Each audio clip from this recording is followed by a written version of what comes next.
I'm talking about the kind of diplomacy that's going to end the destruction of your country. Yes, but if you are Mr. not President, strong... Mr. President, with respect, I think it's disrespectful for you to come to the Oval Office and try to litigate this in front of the American media. Don't tell us what we're going to feel. We're trying to solve a problem. Don't tell us what we're going to feel. With both of them, you'd never have a deal. You want me to say really terrible things about Putin and then say, "Hi, Vladimir, how are we doing on the deal?" That doesn't work that way. I'm not aligned with Putin. I'm not aligned with anybody. I'm aligned with the United States of America. And for the good of the world, I'm aligned with the world. And I want to get this thing over with. You see the hatred he's got for Putin. It's very tough for me to make a deal with that kind of hate. He's got tremendous hatred. And I understand that, but I can tell you the other side isn't exactly in love with, him either. So it's not a question of alignment. I'm aligned with the world. I want to get the thing set. I'm aligned with Europe. I want to see if we can get this thing done.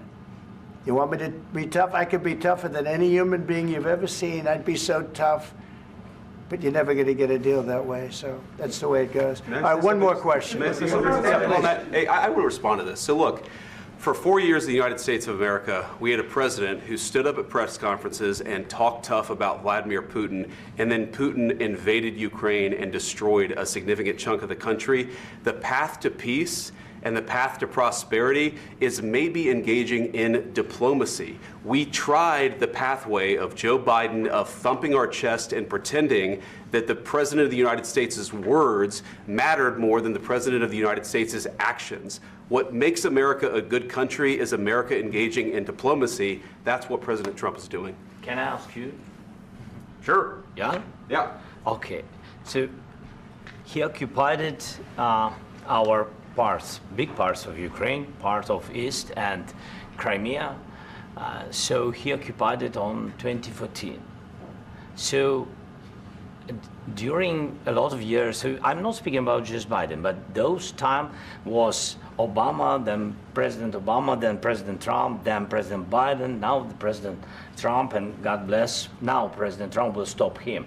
But during 2014, nobody stopped him. He just occupied and took.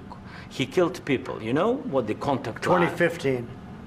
2014. 2014 and 2015. 2014. Yeah. So I was not here. Yeah, but that's exactly right. Yes, but during 2014 till 2022, the situation the same. The people have been dying on the contact line. Nobody stopped him. You know that we had conversations with him, a lot of conversation, my bilateral conversation, and we signed with him, me, like a new president. In 2019, I signed with him the deal. I signed with him, Macron and Merkel, we signed ceasefire. Ceasefire. All of them told me that he will never go. We signed him with gas contract.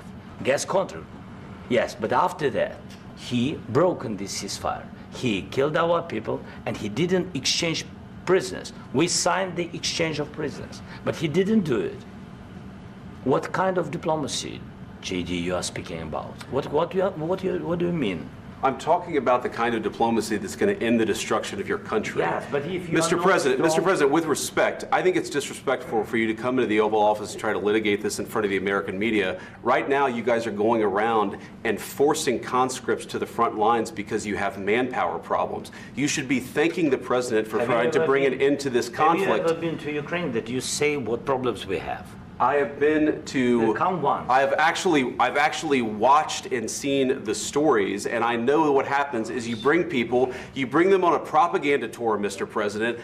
Do you disagree that you've had problems bringing people into your military? And do you think that it's respectful to come to the Oval Office of the United States of America and attack the administration that is trying to prevent the destruction of your country?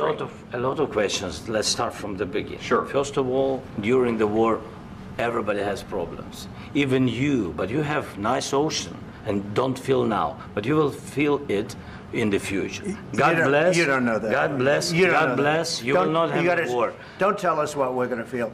We're trying to solve a problem. Don't tell us what we're going to feel. I'm not telling you. Because you're in no position to dictate that. That's exactly Remember this. You're in no position to dictate what we're going to feel. We're going to feel very you will good. Feel influence. We're going to feel very good and very strong. You will feel influence. You're right now not in a very good position. You've allowed yourself to be in a very bad position, and he happens to be right about it. From the very beginning of the war, you're not in a good position. You don't have the it. cards right now. With us, you start having cards. But right now, you don't. Yeah, you're playing cards. You're playing cards. You're gambling with the lives of millions of people. You're gambling with World War III. You're gambling with World War III. And what you're doing is very disrespectful to the country, this country. That's back to you. Far more than a lot of people said they should have. Have you said thank you once? This entire meeting? No, in this entire meeting, have you said thank you? You went to Pennsylvania and campaigned for the opposition in October. Offer some words of appreciation for the United States of America and the president who's trying to save your country.